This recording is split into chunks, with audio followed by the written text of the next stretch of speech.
سلام عليك ربي يا يا الله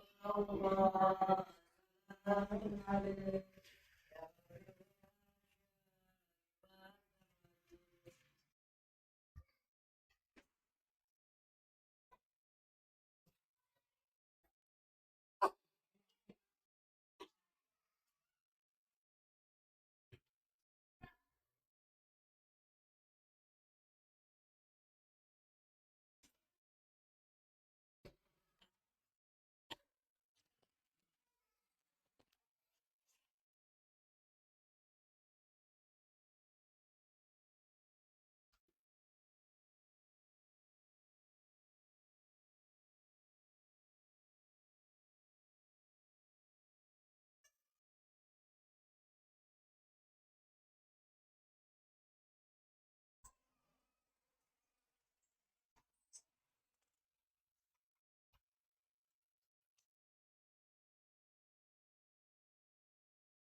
Assalamualaikum warahmatullahi wabarakatuh.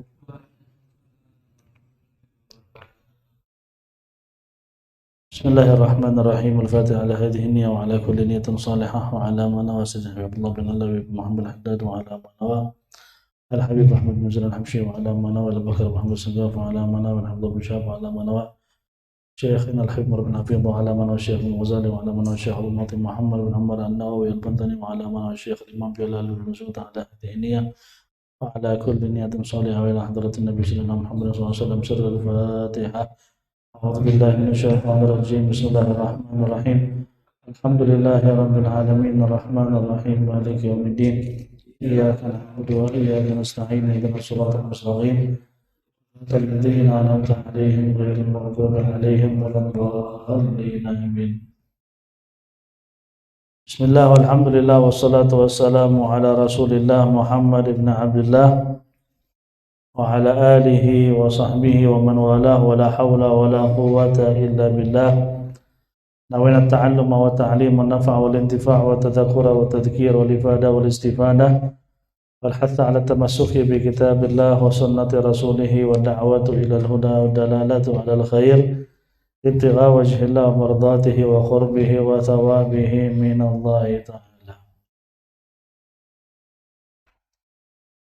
يقول المصنف رحمه الله تعالى في كتابه إلى أن قال تفصيل 25 لازم كل مكلف فحقق واغتنم هم آدم إدريس نوح هود مع صالح وإبراهيم كل متبع لوط وإسماعيل إسحاق كذا يعقوب يوسف وأيوب تدا شعيب هارون وموسى واليسع ذو الكفر داود سليمان التبع إلياس يونس زكريا يحيى عيسى وطه خاتم دعقيا عليهم الصلاة والسلام وآلهم ما دامت الأيام.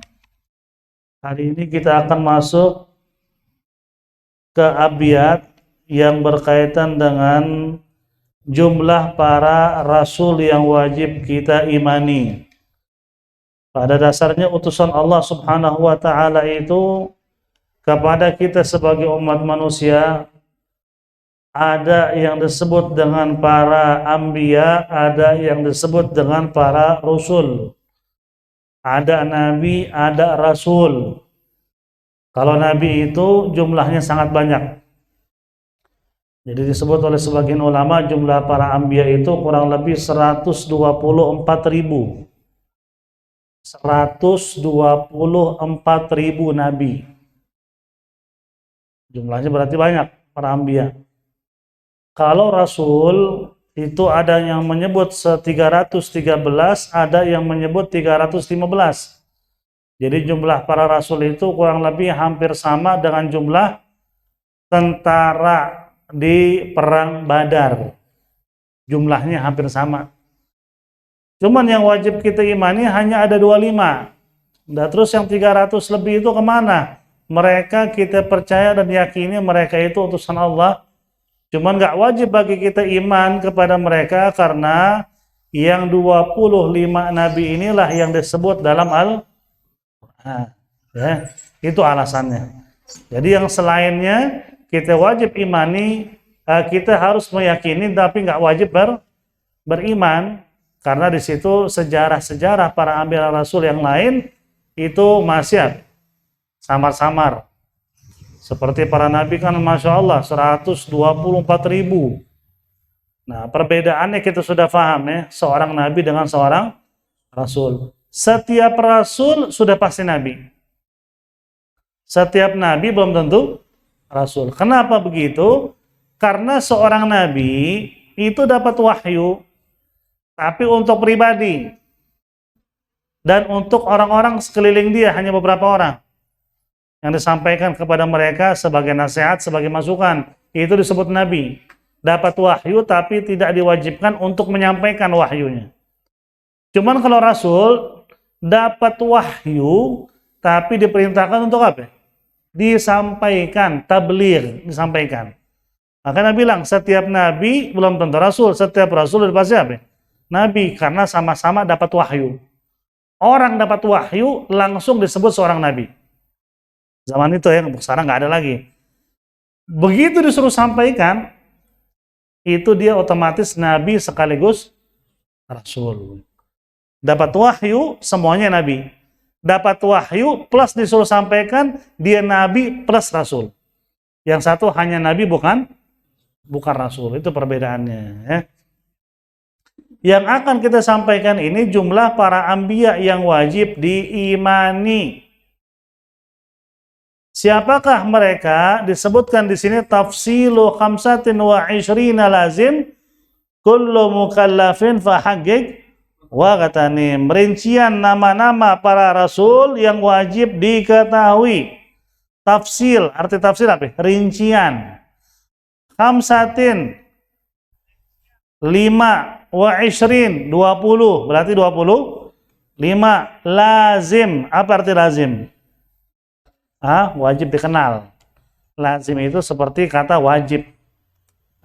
Lazim, wajib itu kurang lebih sama.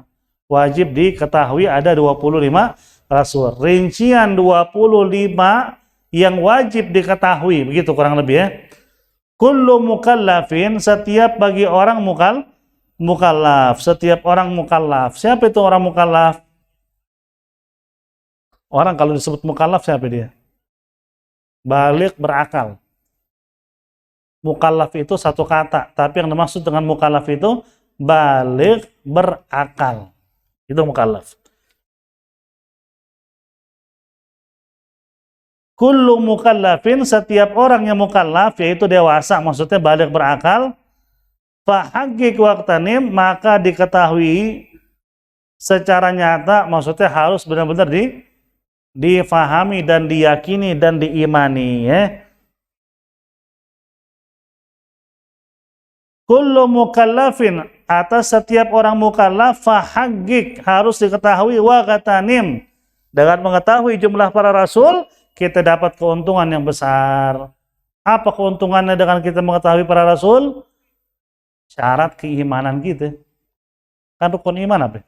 Di antaranya antu'mina bi rasulihi, beriman kepada rasul. Siapa rasul yang harus diimani? Ada 25. Itu yang dimaksud dengan keuntungan. Karena berkaitan dengan keimanan kita kepada Allah. Makanya wajar. Kenapa suka jadi gaduh di masyarakat? Seorang laki-laki muslim nikah dengan seorang wanita Nasrani. Secara hukum boleh gak? Dibolehin. Wanita muslimah nikah dengan seorang laki-laki Nasrani, nggak boleh. Kalau lakinya muslim boleh, kalau laki Nasrani nggak boleh. Kenapa? Udah pasti banyak perbedaannya. Di antaranya, kenapa laki-laki muslim boleh nikah dengan Nasrani perempuan? Karena syarat keimanan seorang muslim wajib beriman kepada Nabi Isa. Dia kalau nggak mengakui Nabi Isa sebagai nabi, keislaman orang muslim apa? Dipertanyakan dan nggak sah. Tapi sebaliknya, kalau yang jadi yang laki itu Nasrani mau nikah dengan seorang wanita muslimah nggak boleh. Kenapa? Karena si Nasrani tadi nggak beriman dengan kenabian Nabi Muhammad. Dia nggak percaya dengan Nabi Muhammad, bahkan nggak mengakui Nabi Muhammad. Makanya bagaimana orang yang tidak mengakui Nabi Muhammad bisa jadi suami atas seorang wanita yang meyakini Nabi Muhammad sebagai apa? Nabinya. Nggak nyambung. Itu alasannya. Kenapa yang laki boleh, yang perempuan nggak boleh? Yang laki kan kita wajib beriman ke Nabi Isa. Itu nggak mengakui Nabi Isa, itu bukan muslim. Tapi kalau Nasrani nggak boleh. Kenapa? Dia nggak mengakui Nabi Muhammad. Gimana bisa jadi suami atas seorang wanita muslimah yang dia punya nabi adalah Nabi Muhammad sallallahu alaihi wasallam. Maka disitulah keunggulan agama Islam. Semua agama Islam sebenarnya. Dari zaman Nabi Adam sampai Nabi Muhammad, semua agama Islam. Nggak ada agama lain. Inna dina indallahil Islam. Hum Adamun. Mereka itu yang disebut dengan 25 Rasul adalah yang pertama Nabi Adam, disebut dengan Abul Bashar, bapak dari manusia. Bashar itu manusia, bapaknya manusia, Nabi Adam. Nah, Nabi Adam ini beliau ketika diberikan ruh oleh Allah Subhanahu wa taala ngerasa kesepian dalam surga. Di surga aja kesepian dia. Itulah manusia, nggak bisa hidup sendiri. Istauhash, dia ngerasa takut, sepi, aneh, kok gue sendiri. Tiba-tiba sama Allah dibikin ketiduran. Allah ciptain apa? Sayyidatina Hawa min dhul'in a'waj. Dari mana? Dari tulang rusuk Nabi Adam. Begitu dia bangun, di samping dia ada Hawa. Sempat kaget, cuman malaikat saat itu ngetes. Kan katanya Nabi Adam diajarin semua nama. Langsung Nabi Adam saat itu ditanya sama malaikat, wahai Adam, ini yang sampingmu siapa? Dia langsung jawab, Hawa. Loh, kok tahu Nabi Adam? Karena semua nama sudah diajarin sama Allah ke dia kan? Wa 'allama Adam al-asma kullaha. Semua nama udah dikasih tahu ke Nabi Adam. Bahkan banyak hal yang diberitahu ke Nabi Adam, malaikat nggak tahu. Wa 'allama Adam al-asma kullaha, thumma 'aradhahum 'alal malaikati faqala ambi'uni bi asma'i haula in kuntum shadiqin. Habis dikasih tahu ke Nabi Adam semua, Allah nanya sama malaikat, coba sebutin nama-nama yang saya ajarkan ke Adam. Mereka nggak bisa. Karena ilmu yang malaikat punya pun itu ilmu sebatas yang Allah berikan. Itulah keunggulan Nabi Adam, kita sebagai manusia. Diberikan apa? Keunggulan luar biasa, dikasih amanat lebih oleh Allah dibandingkan para malaikat. Kita dikasih amanat khalifah. Pemimpin di atas muka bumi. Kenapa jin sebelum ada manusia nggak disebut sebagai khalifah? Sebelum ada jin mungkin ada makhluk yang lain, mungkin dinosaurus segala macam tuh. Kemungkinan besar ada, bukan dongeng. Karena Habib Salim bin Abdullah Syatri ketika ditanya, benar gak dulu ada dinosaurus? Kata dia, kemungkinan iya. Sebelum manusia ada makhluk yang lain, termasuk ada jin. Nah, mereka ini sama sekali nggak disebut sebagai khalifah pemimpin. Nabi Adam diciptain disebut khalifah pemimpin. Inni ja'ilun fil ardi khalifah. Kenapa yang lain bukan khalifah? Kata ulama, yang lain nggak bisa ngembangin apa yang ada di bumi. Bisanya cuma ngambil, nggak bisa.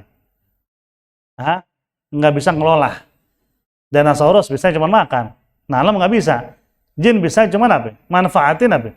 Yang ada di bumi. Untuk ngelola nggak bisa. Manusia dikasih kecerdasan. Dia bisa makan dan bisa nanam. Dia bisa apa? Bangun. Dia bisa bikin teknologi, maka disebut sebagai khalifah, sebagai pemimpin. Kalau bahasa lain, wakil dari Allah di atas muka bumi, yaitu manusia. Dimulai dengan Nabi Adam. Nabi Adam punya turunan habis itu. Di antara turunan Nabi Adam ada Qabil dan Habil. Qabil lahir punya saudara kembar perempuan. Habil lahir punya saudara kembar perempuan. Nikahnya silang. Waktu itu nggak ada manusia, cuma mereka doang. Jadi si Habil nikah dengan saudara kembarnya si Qabil. Si Qabil nikah dengan saudara kembarnya si Habil. Cuman si Qabil nggak terima. Karena saudara kembar dia itu cantik bener. Saudara kembar si Habil yang bakal jadi istri dia biasa aja. Jadi dia pengen nikah sama saudara kembarnya, kan nggak boleh. Disitulah terjadi banyak cekcok, permusuhan, sampai terjadi pembunuhan. Jadi dari awal tuh perempuan, harta itu jadi sumber pembunuhan dari zaman dulu. Itu sebelum kiamat. Nanti sebelum kiamat terjadi, mendekati kiamat, kebalik semua. Laki-laki sumber pembunuhan. Dalam Sahih Bukhari disebut, sebelum terjadi kiamat, satu laki banding 50 perempuan. Jumlahnya. Nanti perempuan itu saling bermusuhan, ngerebutin satu laki. Kenapa berebut? Yes, laki jarang. Jadi limited edition itu ntar. Makanya bego itu pakai nangis, pakai pingsan, pakai membunuh diri gara-gara perempuan. Lo bener. Jumlah kita sekarang lebih dikit, mereka lebih banyak. Maka disitulah keunggulan kita sebagai laki, dan disitulah keunggulan perempuan sebagai perempuan. Masing-masing punya kelebihan, punya kekurangan. Cuman mau bagaimanapun, laki nggak bisa masuk surga tanpa ridho perempuan. Tanpa ridho siapa? Ibunya. Jadi kalau seandainya ada perempuan bilang laki semuanya dia laki, nabi laki, rasul laki, perempuan kagak ada, kok begitu? Bilang tetap keunggulan kalian itu lebih daripada itu. Nggak ada seorang nabi tanpa ada ibu kecuali Nabi Adam. Nggak ada. Semuanya ada ibunya. Dan semua atas berkah doa ibunya. Dan nggak ada seorang wali sekalipun masuk surga kalau ibunya nggak ridho. Jadi semua di ibu, di perempuan. Itulah keunggulan perempuan. Keunggulan laki apa? Dikasih kepercayaan sama Allah jadi nabi. Jadi masing-masing punya keunggulannya. Makanya seorang perempuan Madinah bilang, enak jadi laki, jihad diwajibin, sholat Jumat diwajibin, enak pahalanya banyak, kita kagak. Kata Nabi, taatnya kalian kepada seorang laki-laki, menuhin hak laki-laki, itu ngalahin semua ibadah seorang laki-laki. Tapi di situ kata Nabi, jarang di antara kalian yang ngelakuin. Di zaman Nabi nih, di zaman kita. Banyak istri yang tidak bisa memenuhi hak-hak suaminya. Tapi itu ada kebalikan lagi. Kenapa hal itu terjadi? Karena banyak suami nggak becus jadi suami. Nggak becus jadi suami. Malah bini yang ngatur semuanya. Ya nggak usah jadi suami, pakai rok deh besok.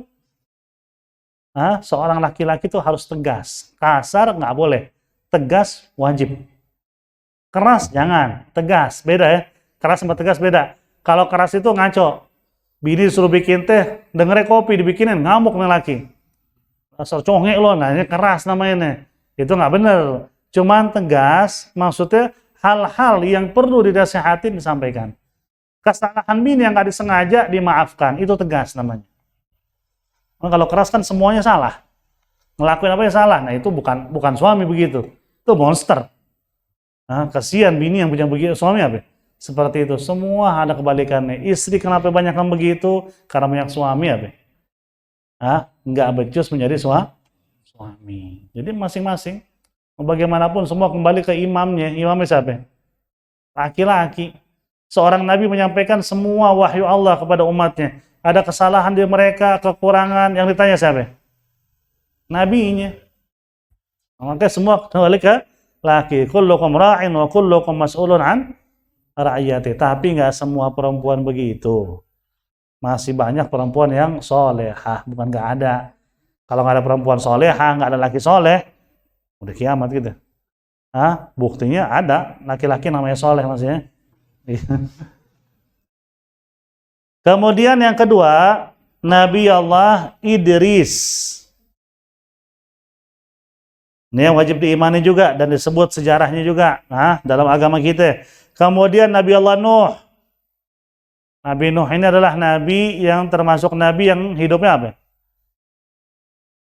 Panjang usianya.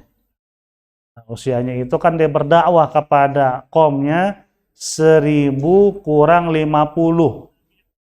Dia berdakwah tuh 1000 kurang 50 tahun. Kalau dalam Al-Quran sebut begitu kan. Berarti beliau berdakwah 950 tahun. Dia seorang nabi dapat wahyu umur berapa? 40-an. Jadi hampir 1000 umurnya. Usia beliau 1000 tahun. Nah, kalau sekarang nih usia-usia siapa yang panjang begitu? Jin, kalau manusia nggak ada. 70-80 mah udah setengah-setengah burem. Apalagi sampai 100, ada bukan nggak ada, cuma jarang. Rata-rata 67, 70. Kalau jin memang usianya panjang-panjang. Kalau jin usianya lama dia. Bisa sampai 700-800 tahun. Karena mereka mungkin punya kelebihan di situlah. Cuman bagaimanapun tetap manusia lebih sempurna. Kemudian yang keempat yaitu Nabi Allah Hud. Nabi Allah Hud alaihissalam ini beliau termasuk nabi dari kalangan Arab. Nabi itu rata-rata Bani Israel. Cuman ada beberapa nabi dari turunan Arab. Yang antara Nabi Allah Hud. Ini tempat beliau, makam beliau dikenal di Nabi Allah Hud di daerah Yaman, Hadramut. Itu sampai sekarang masih diziarahin setiap bulan Sya'ban. Ziarah besar-besaran dari seluruh negara, banyak yang datang tuh.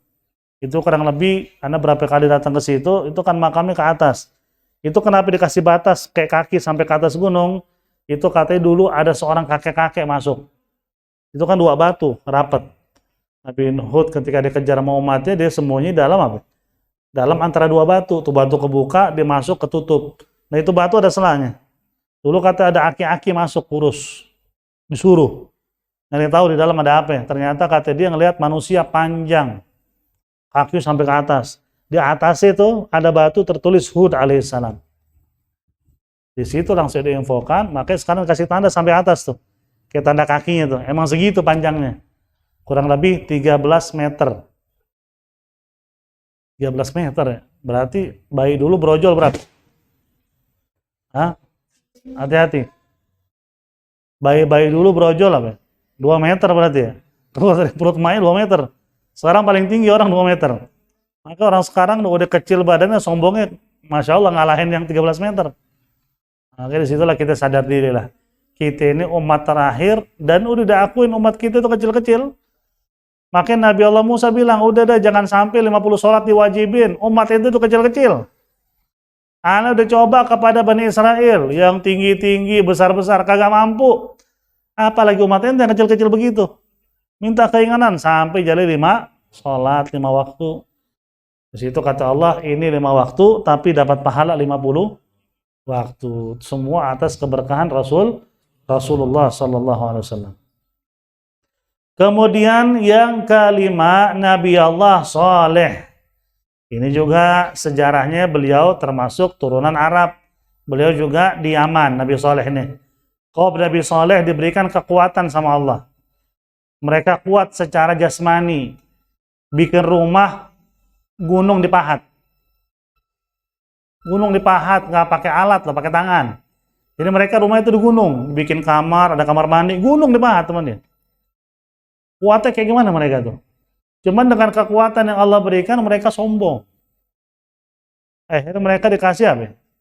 Dikasih ujian sama Allah. Tapi mereka mengingkari ujian tersebut, akhirnya dimusnahkan sama Allah. Ini kaum Nabi Saleh. Mereka emang secara jisim, secara tenaga diberikan keunggulan. Emang setiap Nabi, umat itu dikasih apa? Kelebihan.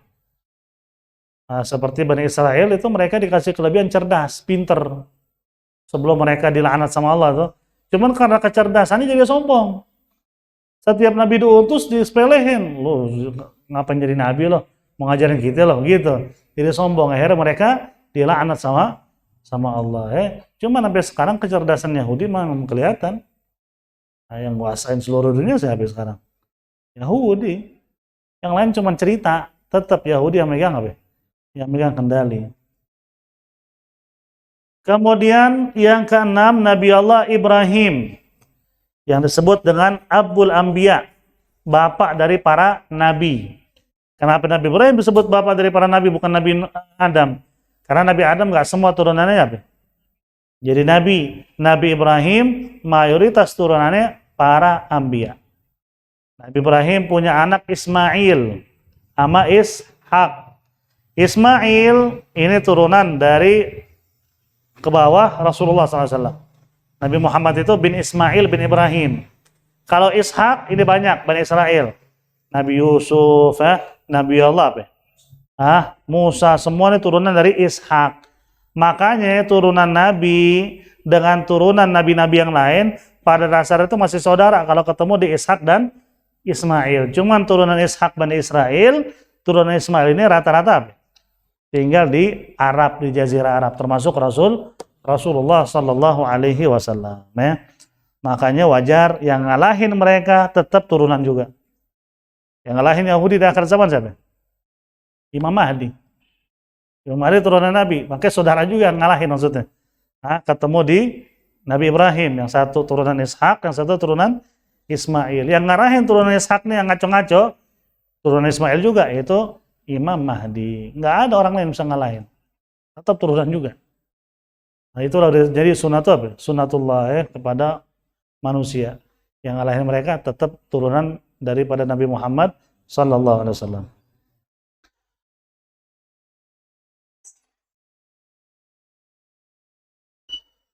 Saleh wa Ibrahimu kullun muttaba. Semuanya diikuti. Maksudnya apa? Dari Nabi Adam sampai Ibrahim yang disebut tadi, ini semua diikuti dan wajib diimani. Kemudian Ya'qub, Yusuf wa Ayyub tada, Lutun wa Ismailun wa Ishaqan kada, Ya'qub, Yusuf wa Ayyub tada. Kemudian Nabi yang ke berapa nih? Yang ketujuh, yaitu Nabi Allah Lut, ini Bani Israel. Nabi Allah Lut, ujiannya orang luar biasa, kayak ujian umat Islam sekarang nih. Ada LGBT. Nabi Lut itu punya anak perempuan, ditawarin ke kaumnya, ini anak saya perempuan, nikahin. Oh kalian ini apa? Jeruk, makan jeruk. Ini ada anak-anak nih, kagak mau. Lu gak usah ngajarin gitu loh. Akhirnya kan Nabi Allah Lut ini kan kedatangan tamu malaikat. Mereka nyurupain laki-laki. Malaikat nyurupain laki-laki buat siapa? Ganteng-ganteng. Ini kaum yang ngelihat, pikirannya udah pada buruk aja deh. Malaikatnya mau diperkosa juga sama dia. Itu saking gilanya kaum Nabi Lut. Akhirnya Allah nyuruh Nabi Lut dengan istri dan anaknya keluar sebelum subuh. Tapi bini di situ disuruh jangan nengok juga. Akhirnya kena juga dia. Karena mereka amtarna alaihim hijaratan, diujanin dengan batu. Udah diujanin dengan batu, dibalik lagi negaranya. Yang di atas jadi di bawah. Itu kaum Nabi Lut. Ada orang sekarang nih Islam ngakunya bela. Katanya yang namanya homo itu orang kalau diperkosa secara paksa. Karena sejarahnya itu kan Nabi Lut dia punya tamu mau diperkosa, maka di situ Allah laknat dan dimusnahin. Kan sebelum kejadian itu kan Nabi Lut udah berkali-kali nawarin anaknya, ini anak saya, yang kalian lakuin itu salah. Berarti kan masalah homonya bukan masalah malaikat datang. Sama mereka dipelintirin nih. Islam gila di negara kita. Bela orang-orang homo. Luar biasa. Jangankan di agama Islam, agama Kristen sekalipun yang taat, agama Buddha, Hindu yang taat, kagak boleh laki sama laki, perempuan sama perempuan. Itu ngaco. Negara-negara komunis kagak boleh, bisa dihukum mati laki suka laki di sana. Di Rusia tuh sampai presidennya ngomong, selama saya masih hidup nggak boleh saya dengar yang namanya LGBT. Itu negara komunis. Tadinya yang beragama malah bela, kan aneh. Atas dasar hak asasi manusia, dia punya perasaan. Itu setan, bukan punya perasaan. Saya nggak mau jadi begini. Nggak tahu nih badan saya laki tapi jiwa saya perempuan. Mana bisa begitu? Badan laki, jiwa perempuan. Itu semua salah dari awal. Ente lahir laki-laki, cuma dari kecil dididiknya cara perempuan. Dari kecil disuruh apa namanya? Main sama teman-teman yang sebaya perempuan. Main boneka-bonekaan. SD masih juga. Bahkan emaknya beliin boneka juga. Belok tuh anak. Gedenya ngerasa jiwanya apa? Perempuan, padahal laki. Kagak ada. Allah nyiptain kita min dzakarin wa untha, laki perempuan. Allah nggak ada tuh firmannya, laki jiwa perempuan, perempuan jiwa laki, kagak ada. Nggak mungkin jiwanya apa? Ketuker. Yang dia bikin begitu salah mendidik dari awal. Belum lagi banyak orang tua yang nyumpahin anaknya belok. Anaknya jelas-jelas laki, lahir dipakein baju perempuan. Masih bayi nih, pakein keruduk. Lucu ya, cantik kalau jadi perempuan. Dia nggak sadar lagi doain anaknya.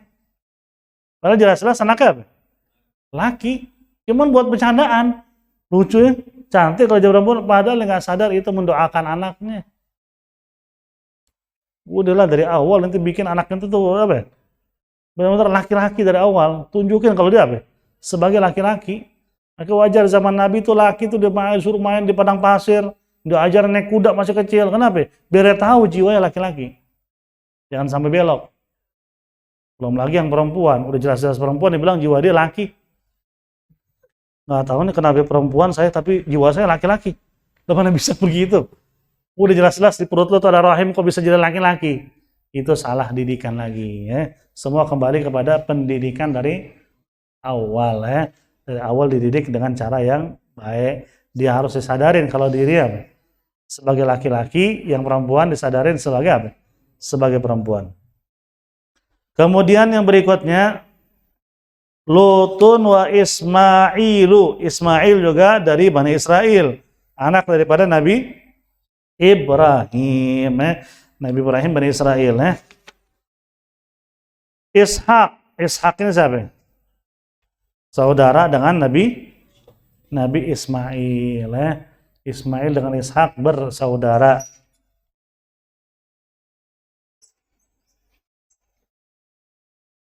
Kemudian kata Yakub, dan begitu juga berikutnya dengan Nabi Allah Yakub.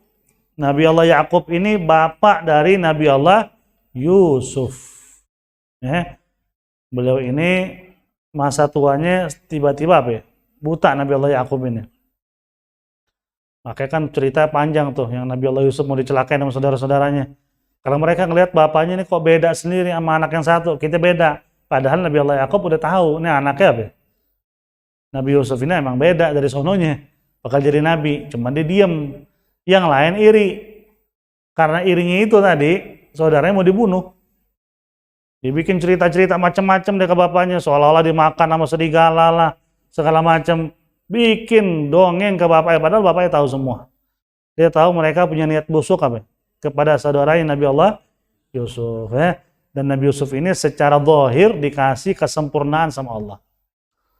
Jadi secara fisik sempurna. Nah, maka disitulah perempuan-perempuan yang sempat sedikit nyalahin siapa? Yang wanita yang sempat ngajak Nabi Yusuf melakukan maksiat. Tapi namanya Zulaikha. Kan masuk satu kamar ruangan Nabi Yusuf dipaksa. Ya, Nabi Yusuf kagak bakal mau. Itu Nabi Yusuf, kalian nggak tahu deh. Awalnya nggak mau, ujung-ujung apa? Akhirnya tawakal deh. Nabi Yusuf nggak mau. Sampai jadi fitnah besar, perempuan banyak yang bingung juga. Kata si Zulaikha, kalau ente bingung dan ente mau nyalain anak, begini aja deh. Masing-masing sekarang pegang pisau. Dikasih benda untuk diiris. Nabi Yusuf suruh lewat. Bengong semua itu perempuan. Bukan ngiris tuh yang dikasih, malah yang diiris apa? Tangannya. Dan mereka di situ bilang, ini bukan manusia, ini malaikat. Karena mereka nggak pernah ngeliat manusia mukanya begitu. Maka disitulah terjadi fitnah besar. Akhirnya Nabi Yusuf dimasukin ke penjara. Tapi penjara buat Nabi Yusuf saat itu untuk ngangkat darjatnya. Ujung-ujungnya jadi raja dia. Jadi raja, tapi sebelumnya apa? Banyak ujian dulu ya. Kita yakin guru-guru kita yang sekarang di penjara begitu juga. Sekarang kelihatannya begitu, ujung-ujungnya mereka bakal jadi apa? Orang-orang yang menjadi rujukan di negara kita nanti. Allah kadang-kadang ngangkat seorang hambanya begitu. Nah, dikasih ujian dulu, tapi untuk diangkat derajatnya. Yang mereka ngerasa sombong selama ini, ada saatnya mereka nanti dihancurin sama Allah.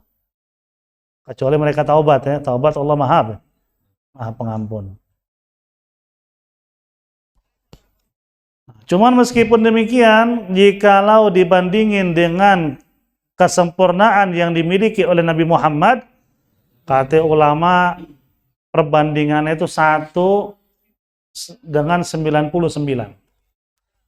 Rasul itu punya kesempurnaan 99. 1 dibagi buat semua manusia termasuk Nabi Yusuf.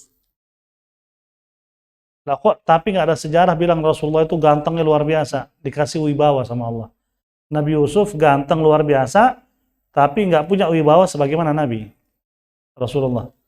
Akhirnya sahabat kadang berani ngeliat muka Nabi. Depan muka Nabi itu rata-rata muka palanya kayak disuruh tunduk.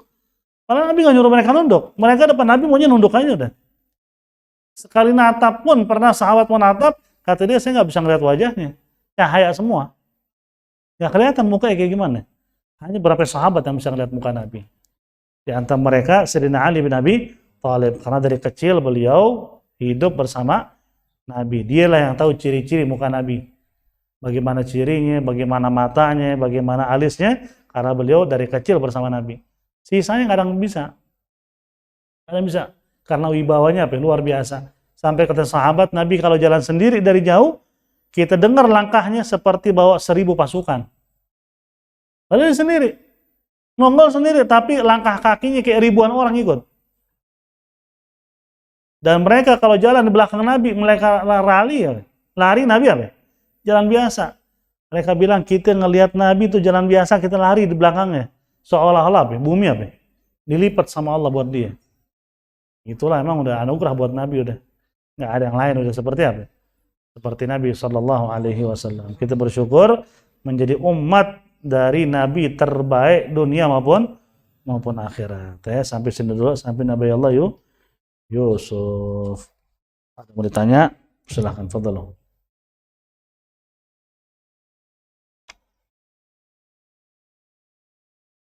Fadhal. Assalamualaikum.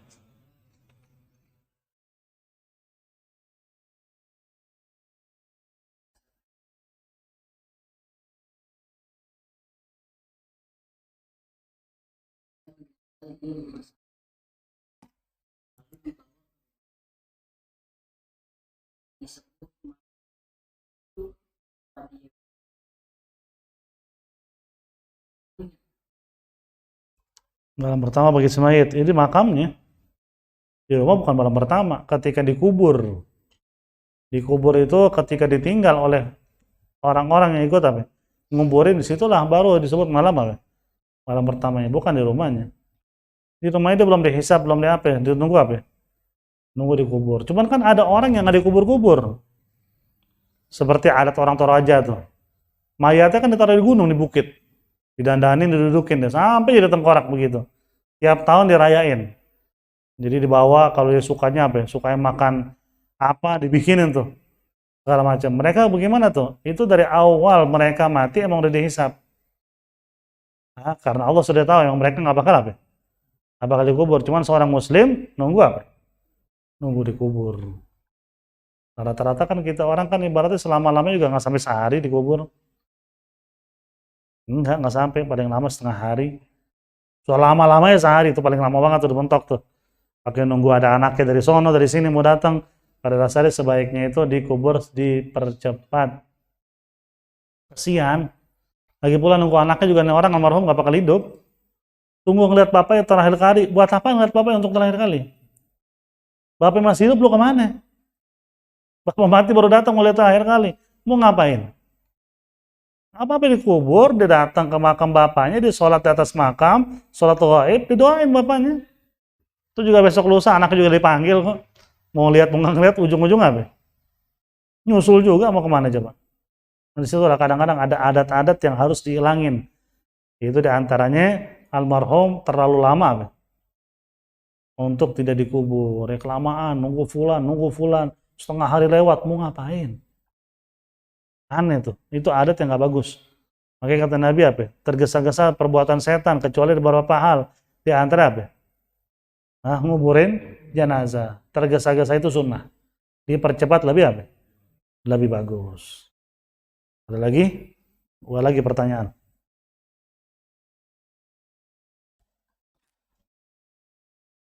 Ada. Hah? خير الله أعلم بالصواب. الفاتحة على هذه النية وعلى كل نية صالحة وإلى حضرة النبي سيدنا محمد صلى الله عليه وسلم. شر الفاتحة. أعوذ بالله من الشيطان الرجيم. بسم الله الرحمن الرحيم. الحمد لله رب العالمين الرحمن الرحيم مالك يوم الدين إياك نعبد وإياك نستعين اهدنا الصراط المستقيم صراط الذين أنعمت عليهم غير المغضوب عليهم آمين. الله بحق الفاتحة وسر الفاتحة وكرمة الفاتحة وفرج الهم وكشف الغم يا من لعبده يغفر ويرحم فضل سبحان ربك رب العزة عما يصفون سلام على المرسلين والحمد لله رب العالمين.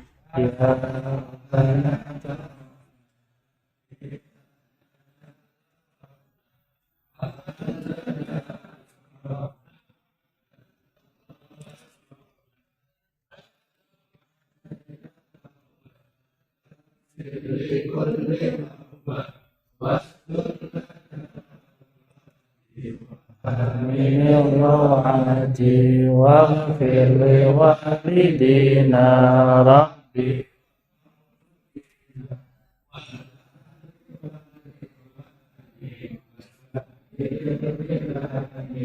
وكل ذي محبة أو جيرة والمسلمين أجمع آمين يا ربي أسمع فضلا وجودا منا بابتسام منا بالمصطفى رسولي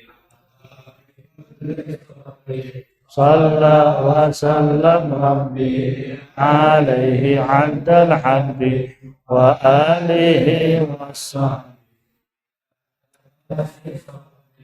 والحمد لله. Assalamualaikum warahmatullahi wabarakatuh.